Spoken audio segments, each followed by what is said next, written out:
नमस्कार बंधुओं। नमस्कार जी। मेरे साथ में हैं महावीर सैनी जी। लगभग 2 महीने पहले आपसे मेरी मुलाकात हुई थी। जी हम लोग दिल्ली गए थे एक कार्यक्रम में, दिल्ली चुनाव से पहले, और उसके बाद निरंतर आपसे बातचीत होती रही। आप संगठन में दिल्ली प्रदेश के प्रभारी भी हैं, माता सावित्रीबाई फुले राष्ट्रीय एकता मिशन में।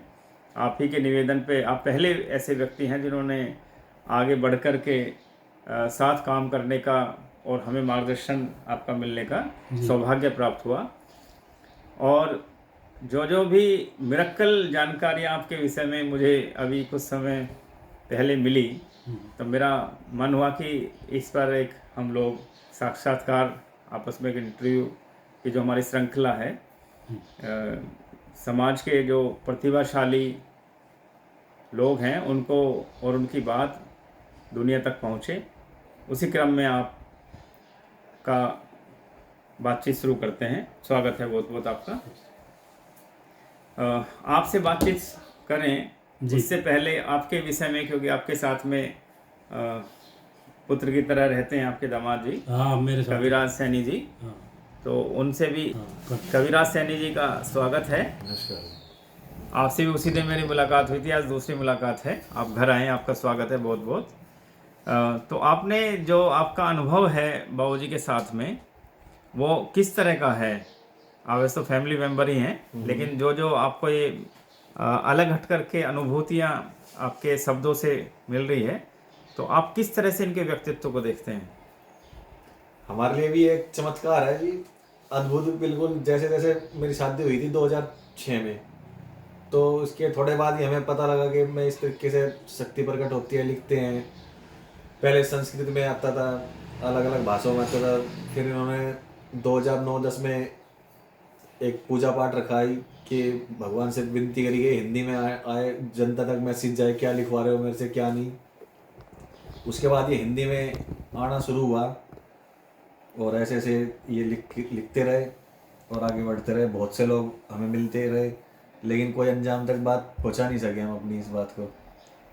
ये क्या बात पहुंचाना मतलब जो ये संदेश आ रहा है ऊपर से, जो भगवान की तरफ से जो संदेश आ रहा है, उसको जनता तक पहुंचाना चाहिए। ये भगवान की जो चीज़ आई है, उससे थोड़ा सा और गहराई से बताएंगे कि पहले कैसे आपको पता चला या क्या देखते थे आप आपसे मतलब आप परिवार के बाकी हाँ जी, सदस्य हैं? मैं तो हम जैसे धीरे धीरे रिश्तेदारी के क्लोज हुए, हम बाहर भी घूमने गए तो उन्होंने वहाँ भी लिखा है। इन्होंने मतलब बिल्कुल जैसे सामने खोल के रखी है मेरे सामने, चीज़ इस तरीके से आती है। हमने भी देखा कि जी बिल्कुल चमत्कार है, जिस तरीके से लिखते थे कोई सामान्य आदमी लिख नहीं सकता। अच्छा, जिस तरह से लिखते थे वो लगता था कि चमत्कार है, जैसे आप लोगों को ऐसा महसूस होता था। हाँ हाँ। हजारों आदमी मिले भी तो जिसको हम देखते थे। पहले ये किस चीज़ में लिखते थे? पहले संस्कृत भाषा में। संस्कृत भी देखी है आपने लिखते हुए? कौन से साल की बात है? मेरी शादी 2006 में हुई थी, उसके बाद ही मैंने 2-4 महीने से नई नई रिश्तेदारी थी, तो थोड़ा पता लगता लगते 6-7 महीने मतलब उसके लगा मुझे। ये था। तो आपको भी ये चमत्कार जैसा लगता था? तो संस्कृत के बाद में मुझे फिर तो आज भी चमत्कार ही लगता है। अच्छा, आज भी लगता है? आज भी मतलब 20 ये साल ये में भी? गॉड गिफ्ट है, मुझे इतना पता है बस कि ये सामान्य आदमी इसको इस तरीके से नहीं लिख सकता। कितना पढ़े लिखे हैं ये 10 पढ़े हुए हैं। उसके बाद में और ज्यादा लगता है कि कम पढ़े लिखे होने के बाद में? हाँ, मेरा ये मानना है कोई इनके सामने IAS या IPS अधिकारी भी बिठा दिया जाए तो इतने शब्द नहीं लिख सकता। अच्छा, तो बहुत बड़ी बात बोल रहे हैं आप। हाँ जी, जो कि ये वो तो माइंड से सोच के लिखेगा, ये बिना अपने माइंड लगाए उस सब्जेक्ट पे लिखते रहेंगे। धार्मिक अध्याय जो भी इनका सब्जेक्ट चल रहा होगा। चलिए, धन्यवाद, आपने ये बातें रखी। जी बाबू जी, तो पहले आप से मैं ये चाहूँगा कि आप अपने बचपन के बारे में बताएं कि कब आपका जन्म हुआ। देखो जी, मैं गांव लुहारी है हमारा, दिल्ली जो में? बड़ौद से अच्छा, बड़ो जमुना की तरफ कोताने के पास है जी लुहारी गांव। जी हमारा उसमें एक ही घर है, जी। सैनी में। जी और उसमें हमारे जो परिवार में पढ़े लिखे लोग हैं सब में रहे, जैसे कानू को भी बने हमारे धर्म सिंह सैनी रहे, और टीचर रहे हमारे चाचा, और हमारे पिताजी थे अनपढ़। मतलब 8 भाई थे ये। चचा ताऊ के। हमारा पिताजी अकेले थे, एक दूसरे के बाबा के भी अकेले थे, एक के 6 थे, एक बाबा के 6 थे। तो 6 में 3 अच्छी पोस्ट पर रहे। उसके बाद हम जो है बस 16-17 साल मैं गांव में रहा हूँ। जी।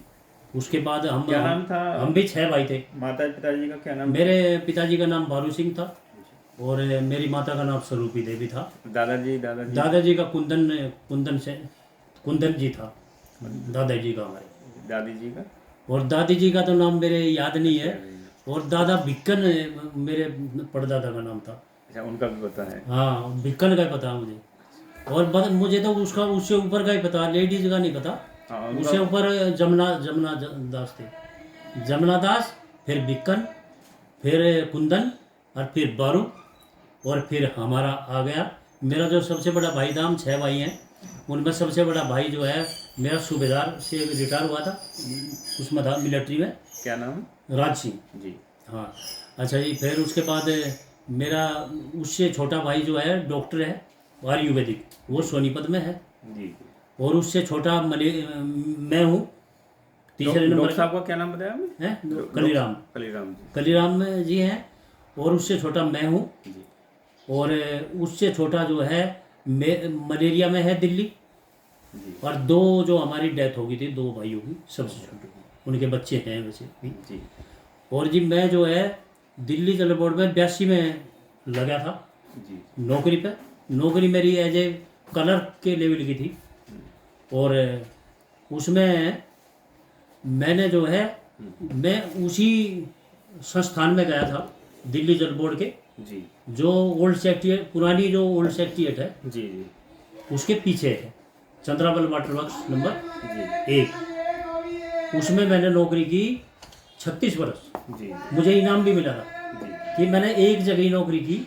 और वहाँ से वहीं मैं घुसा था अंदर दरवाजे में, वहाँ से ही मैं रिटायर होकर निकला। क्या बात है। इतना समर्पित रहे आप अपने काम के अच्छा, प्रति। फिर इसके अंतरी हमारे लड़की हुई, 4 लड़की हुई जी। और 1 लड़का हुआ।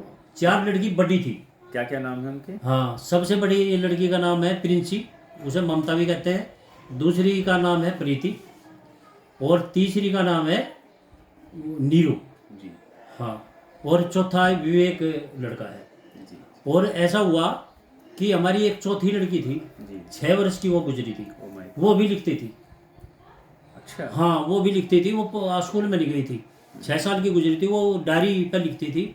वो डायरी हमने गंगा जी में प्रभावित कर दी मरने के बाद। इतने छोटे बच्चे के अंदर ही ज्ञान की प्राप्ति हाँ, वो बाई कुदरती था। गिफ्ट हाँ, तो वो गुजर गई थी, उसका बुखार हुआ था और गुजर गई थी जब मैं नौकरी करता था। और मतलब संघर्ष, मेरा जीवन बहुत संघर्षपूर्ण रहा। ये कौन से साल की बात है जब वो बिटिया गुजरी थी? ये होंगी कम से कम भी, कौन से नंबर पे थी? ये 20 साल अच्छा, लास्ट में थी। लास्ट में थी। वो जो है 25 वर्ष हो गए होंगे इस बात को। अच्छा, 25। हाँ, 25 साल की हो जाती। लगभग 32 साल पहले आपको जो लेखन की जो बात है। नहीं, लेखन की बात मेरी आई है 69 में। अच्छा, 69 में। हाँ, मतलब 70, लगभग 32 वर्ष की मेरी उम्र होगी, 32-33 साल की। नहीं, आप तो जन्म बता रहे हो, लिखने का तो इस लड़की के बाद शुरू करेगा ना आपने? लड़की के पहले ही हो गया था शुरू, लड़की थी जब। अच्छा, लिखना पहले मेरे समय में ही थी वो। 70 में, 69 में आपने लिखना शुरू किया था। 69 में, हाँ 69 में लिखना शुरू। तो 70 से करीब 45 साल हो गए, 46 साल हो गए फिर। हाँ, लिखना मैं बाद में शुरू किया था। पहले मैंने वो किया था ना, पहले मैं लोगों का वो किया ना, इलाज। अच्छा। अच्छा। हाँ, बहुत किया, हजारों लोग जानते हैं मुझे। वो क्या नाम है, मैं बता देता हूँ ऐसे जैसे आपके बारे में बताना मुझे तो ध्यान करके मुझे, जब मुझे शब्द प्रकट होता है तो मुझे आम आदमी के लिए प्रकट होता है, परंतु ये काम मैंने किया नहीं, ये छोड़ दिया था। हाँ, छोड़ क्यों दिया था? क्योंकि ये कार्य जो है ना, ये कार्य मैंने फिर बाद में हिसाब लगा कि जिसके किस्मत में जो चीज़ लिखी है ना, उसको कोई टाल नहीं सकता। वो होना है जो लिखा हुआ है, कर्मों का जो दंड है वो सबको भुगतना है। मान लिया चलो हमारे पास आ भी जाए कोई, तो हम उसको रास्ता ही बता सकते हैं, बस उसका कर्म नहीं बदल सकते। हाँ, तो इसलिए मैंने जो है कुछ लोगों का बहुत दिन किया, बहुत काम किया, कहीं भी चला जाता था मैंने तो इतना काम भी किया कि मैं चाय की दुकान पर अगर बैठ गया तो मुझे ऐसा लगा ना कि उसकी चाय की दुकान नहीं चल रही, तो मैं उसको बता के फिर गया नहीं उसके पास, वापिस नहीं गया अपना चेहरा दिखाने के लिए। हाँ, मतलब ऐसे भी काम किए मैंने। और बाकी ये है कि ये जीवन चलता रहा। और इसकी जो मम्मी है, वो हमारी जो वाइफ है, मूर्ति देवी है उसका नाम, उसने जो है वह मेरे लिखने से बहुत परेशान रहती है। वहाँ अभी भी पूछ ले इससे, या उसको शिकायत लगा रही कल से, अब तेरे पापा तो हर वक्त इसमें ही घुसे रहे, बस इसमें ही लिखते रहे, है कि नहीं। तो मैं लिख इसलिए रहा कि ये मोटे अक्षर में उतार रहा हूँ उसमें से। मुझे मतलब आकाश भरा हुआ है बिल्कुल पूरा, इतना लिख दूंगा मैं कि संसार उसमें समा जाएगा, इतना लिख दूंगा। पर मैं लिखता नहीं, अभी लिखता क्यों नहीं कि मैंने लिख ही बहुत रखा, पहले ही इतना लिखा हुआ है कि उसका ही कुछ नहीं हुआ अभी, तो इसलिए मैं और लिखता नहीं तो लिखना को तो मैं अभी आपके सामने ही मैं यहीं पर पेन पकड़ूं, साथ के साथ ही मुझे किसी चीज़ की वो नहीं है, ना मैं किसी चीज़ का वो करूँगा, मेरे अंदर अपने आप प्रकट हो जाएगा। जिस विषय पे मैं लिखना चाहता हूँ तुरंत लिख दूँगा, तुरंत लिखने शुरू हो जाएगा। अच्छा, विषय कोई भी हो सकता है, विषय किसी भी विषय पे, जैसे आपने कहा सत्य पे लिखो, झूठ पे लिखो, किसी चीज़ पे लिखो, चाहे आप उस पे लिखो, राजनीति पे लिखो, किसी चीज़ पे लिखो, वो तुरंत लिखोगे। सोच पे लिखो, सोच मनुष्य की क्या है, सोच मनुष्य की कैसे चलती है, कैसे बहती है, सोच से दुनिया में क्या हो रहा है, सोच से कलयुग में क्या हो रहा है, ये सब पता थोड़ी है किसी को। सब दुनिया स्वाभाविक के तौर पे जीवन जी रही है, नहीं तो पता थोड़ी है। सोच से, नकारात्मक सोच से, जो नकारात्मक सोच होती है, उससे अगर वो ज़्यादा ना हो कलयुग में, तो कोई भी हादसा नहीं हो पृथ्वी भारत भूमि के ऊपर। अगर सकारात्मक सोच हो जाए तो ऊर्जा, उससे ऊर्जा बनती है, और ऊर्जा होती है जैसे ताकत होती है, बल होता है, ऊर्जा जो सात्विक ऊर्जा होती है। भगवान की ऊर्जा सात्विक ऊर्जा वाले के पास ही होती है, नकारात्मक के पास नहीं होती, नेगेटिव के पास नहीं होती। नेगेटिव की ओर चली जाती है, क्योंकि वो सोच, देखो यूँ कहते हैं कि बहुत से संसार में लोग ये कहते हैं, अरे उसने तो उसको मार दिया, उसने उसका थप्पड़ मार दिया, उसने वो कर दिया। नहीं, मनुष्य के कर्म शब्द से बिगड़ते हैं। शब्द जो है, किसी को गलत शब्द बोलोगे तो वो फीड हो जाएंगे, वे मतलब माइंड में यंत्र है, एक दिव्य यंत्र है लगा हुआ है, उसमें लिखे जाएंगे। वो भी कर्म है, वो भी कर्म बिगड़ना है।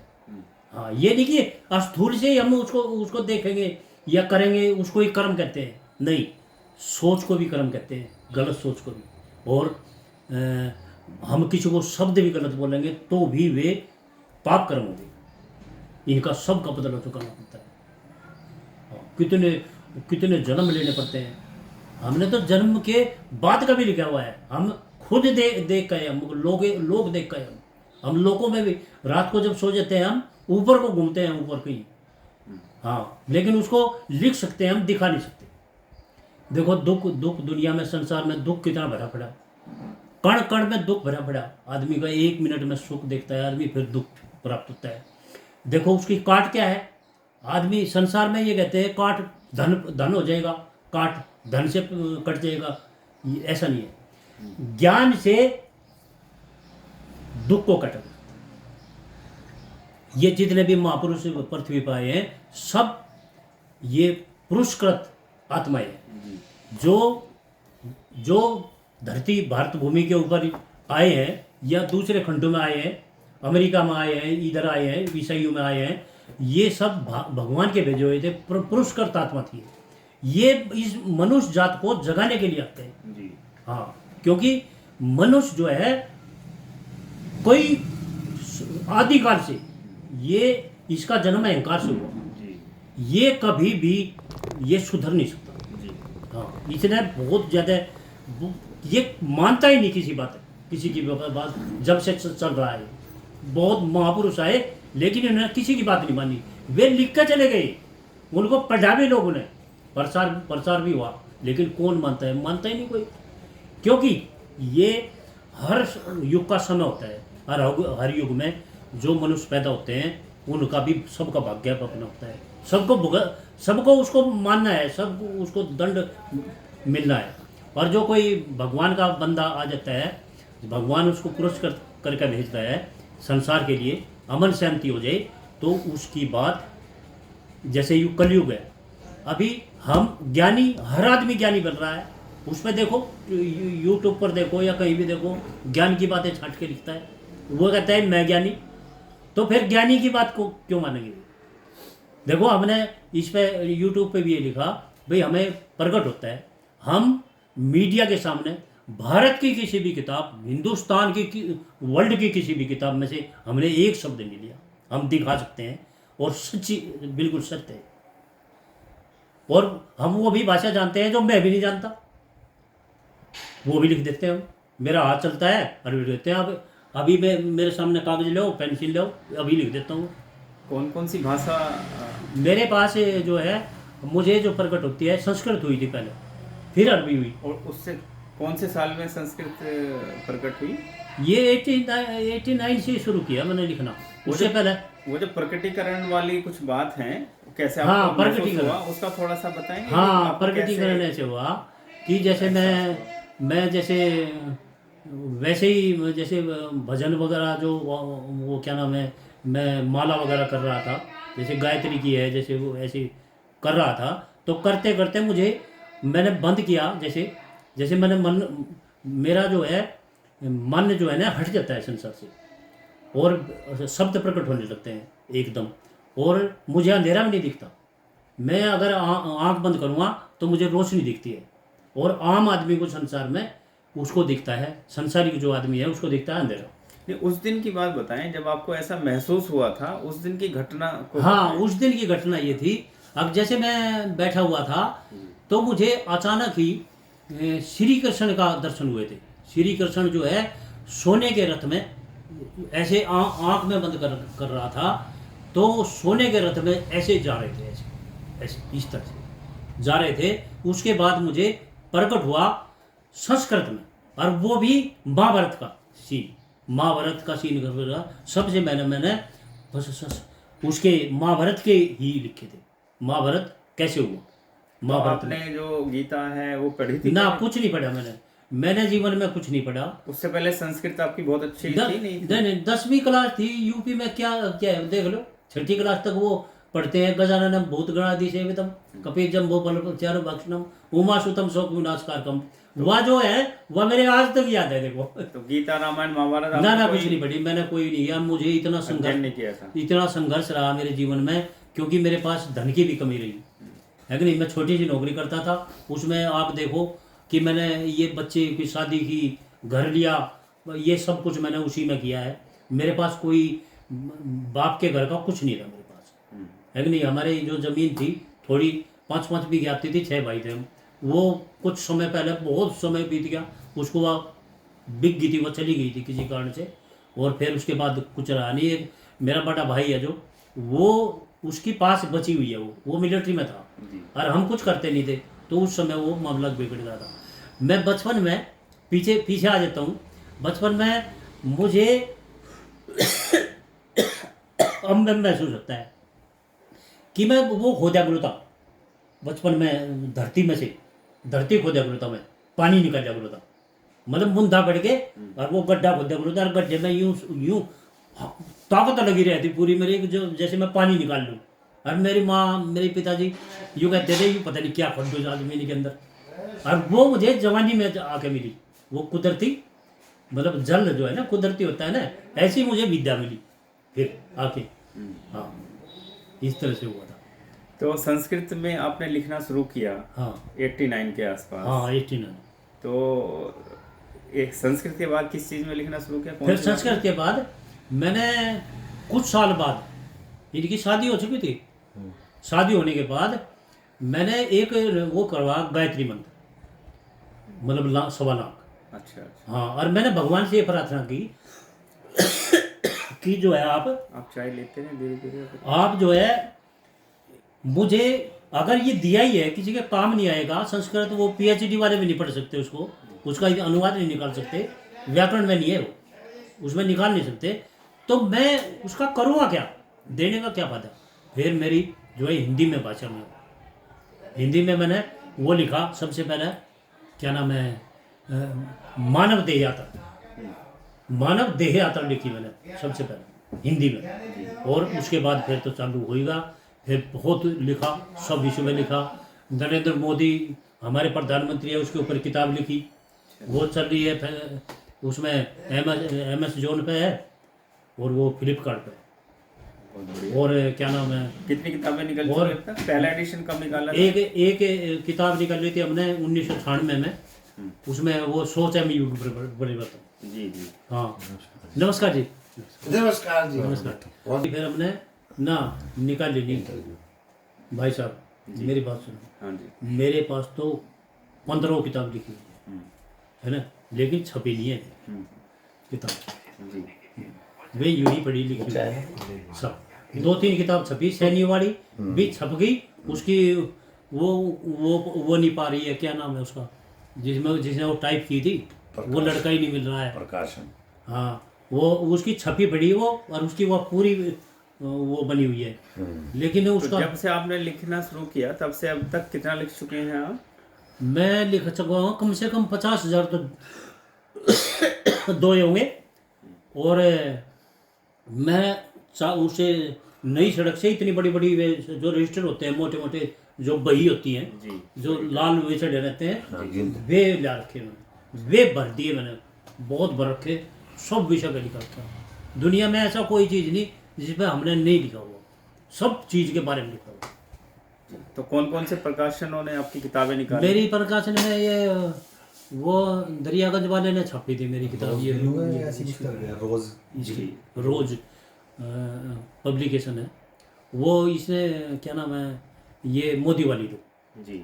हाँ। और एक दरियागंज भी एक वो सोच युग परिवर्तन, उसका तो रजिस्ट्रेशन भी हो रहा है भारत सरकार से, जी। वो छपी, वो भी वहीं छपी थी दरियागंज में। और ये भी, इसका भी हम वो नहीं कर सके, क्योंकि मोदी की किताब भी बहुत ज़्यादा कांच रही, वैसे तो बहुत बेस्ट लगती है, और सबको जो ले लेता है, जिसको देता हूँ मैं, बहुत अच्छी लगती है, लेकिन उसका वो तो हुआ ही नहीं कुछ भी, मतलब उसका कोई एडवर्टाइजमेंट नहीं हुआ, कुछ नहीं हुआ, ना किसी मिनिस्टर के पास वो हुआ, मतलब उसका विमोचन नहीं जो होता हुआ। है। तो फिर उसके बाद अभी हम कुदरती हम लिखते हैं, अच्छा कुदरती मनुष्य को ये तो समझना चाहिए, कलयुग के आदमी को भी, कि ये कुदरती बोल रहा है न कुदरती लिख रहा है कि नहीं। जब भारत की किसी किताब में नहीं, मैं पढ़ा लिखा नहीं इतना, फिर भी मैं लिखता हूँ, तो फिर भी आदमी सत्य तो माने कम से कम, तो उसका सत्य का क्या फायदा घर में लिखे हुए का। हाँ, तो आने वाले समय की जो आपकी क्या क्या योजनाएं हैं? मेरी इच्छा ये है, देखो मेरी इच्छा ये है, मेरी पेंशन आती है, जी। लड़का लगा हुआ है, मुझे परेशानी कुछ नहीं है पैसे के लिए, मुझे मेरी जो खुशी है ना, देखो मेरी खुशी ये है कि जो मैंने लिखा हुआ है ना, और जो मैं लिखना जानता हूँ वो तो लिखा हुआ है ही, मैं नया ही लिख दूँ, नया ही सुना दूँ, सड़क के ऊपर खड़ा होकर लिख दूँ। अब कोई यूँ कहेगी इस के ऊपर लिख दो, उसके ऊपर भी लिख दो, तो वो इसका ये पहुंचना चाहिए, ये संसार में पहुंचना चाहिए, ये कम से कम हमारे सैनियों में ही पहुंच जाए, या हमारे उसमें भी पहुंच जाए, मतलब आम लोगों के पास पहुंच जाए। तो मैं ये कोशिश कर रहा हूँ कि पहुंचाने की कोशिश कर रहा हूँ। अब इसका रास्ता कैसे निकले, अब भाई बताओ कैसे निकला इसका रास्ता, आप ही बताओ इस बारे में। तो अब मैं ये भी नहीं, मैं तंदुरुस्त हूँ, 67 की मेरी उम्र है, 1958 का जन्म है, 9/11/1958 जी। और इतनी उम्र है, अभी भी मैं इतना हिम्मत रखता हूँ कि मैं भारत भ्रमण कर दूँ, भारत में घूम जाऊँ सारे में, लेकिन या तो साथ देने वाले होने चाहिए, कुछ ना कुछ तो उसका इंतजाम होना चाहिए। अकेला मैं क्या करूँगा बताओ। ये जैसे मैं तो यूँ भी घूमने के, मेरा तो कभी कभी उफान से उठते हैं, जैसे मैं संसार को सुनाऊँ ये बात है भाई तुम सुधर जाओ, नहीं तो दुनिया में पता नहीं क्या होने वाला है, घटती का पैरा चल रहा है। अब सोशल मीडिया का जमाना है। हाँ, सोशल मीडिया का जमाना, सोशल मीडिया पे आपने लिखना शुरू कर दिया है वैसे। हाँ। और यूट्यूब का, फेसबुक पे आप लिखते हैं। हाँ। वो एक अच्छा माध्यम है। अपनी नहीं बात माध्यम तो है, पहुंचाने उसे ये तो नहीं पता लोगों को चलता कि भाई ये आदमी जो लिख रहा है और भेज रहा है इसे वैसे कुछ नहीं चाहिए, और कम से कम उसको सुन तो ले, जी उसको कम से कम सुन ले, वही बहुत है। ये समझ कर सुन ले भाई वो सत्य है, बिल्कुल। यही डिक्लेयर हो जाए कम से कम कि ये जो लिखा हुआ है सत्य है। ये चाहते हैं कि मतलब ये जो मैसेज जनता में जाए, जी जी ये चाहते हैं कि ये मैसेज जनता में जाए और जनता इसका रिप्लाई दे कि ये जो ज्ञान है ये सही दिशा में है या क्या ये बेफजूल है, कोई दिमाग की कल्पना है, क्या है ये। तो हम ये तो जनता से ये जानना चाहते हैं जो संदेश आ रहा है ये सही है, इसको लिखना चाहिए या नहीं संदेश लिखना बाहर से चाहिए। ज्यादा आ रहा है, विदेश से। अच्छा अच्छा। हाँ विदेश से कौन कौन से देश से आपके प्रतिक्रिया मिल चुकी है आपको? भाई मैंने तो देखी नहीं अभी, देखने वाला भी वो लड़का ही है। अच्छा, उन्होंने बताया आपको? बिहार का लड़का मेरा बड़ा प्रिय है, वो भी वही कर रहा है जो कुछ कर रहा है इसमें। जी मेरे से यूट्यूब नहीं आता, मैं खोल तो लूँ जी। लेकिन कुछ लिखना पढ़ना नहीं आता इसमें। अच्छा, जो बिहार के हैं क्या नाम है उनका? उनका प्रिंस है। अच्छा प्रिंस। हाँ वो लड़का मेरे पास, मैं ट्यूशन सेंटर खोला था रिटायर होने के बाद, जी तो वो मेरे पास 9वीं क्लास में आया था। जी अब वो डॉक्टर बना दिया मैंने ही, बल्कि वो किसी डॉक्टर के पास जानने वाले के पास छोड़ा था, जी। तो वो डेंटिस्ट है वो? डेंटिस्ट, और वो डेंटिस्ट पूरा डेंटिस्ट बन गया वो। अच्छा, तो कहाँ पर? बिहार 12वीं करी उसने। अच्छा, बिहार में करते हैं वो? नहीं नहीं यही है अच्छा, मेरे दिल्ली में पास। करते हाँ, और वो शाम को जरूर आता है वो। अच्छा अच्छा। हाँ ये वो मेरा रजिस्टर है, रजिस्टर में मोटे अक्षरों में लिख देता हूँ, जी। वो उसको उतार लेता है, उतार के ये डालता है। ये काम चल रहा है अभी। आपने बहुत समय दिया और आप आप जो है पहली बार सैन्यू के घर में आए, हमें इधर, प्रवेश। चलो हमारा तो देखा जाएगा जो कुछ होगा, आप सैन्यू के हम काम आ सकते हैं। जी कुछ हमारे उसमें हमारे माइंड में भी आता है कि सैनी जो है इकट्ठे भाई नहीं का रहते तो कभी भी, कुटुंब है। और इकट्ठे में रहना भी नहीं चाहते। इन्हें इकट्ठे करना होगा, जब इनको इकट्ठे करेंगे जब हमें पावर मिलेगी, क्योंकि प्रजातंत्र राज है और प्रजातंत्र में इकट्ठे होने से ही पावर मिलती है कि नहीं। इसलिए इकट्ठा होना बहुत जरूरी है। एकता में बल है। एकता में बल है। मैंने वो किताब लिखी, उसका नाम भी समय की पुकार, सैनी एक परिवार किताब का नाम। Unity is strength. हाँ, चाहे परिवार हो, समाज हो या देश हो, एकता का अपना महत्व है। बहुत बहुत धन्यवाद, आपने बहुत समय दिया। Thank you.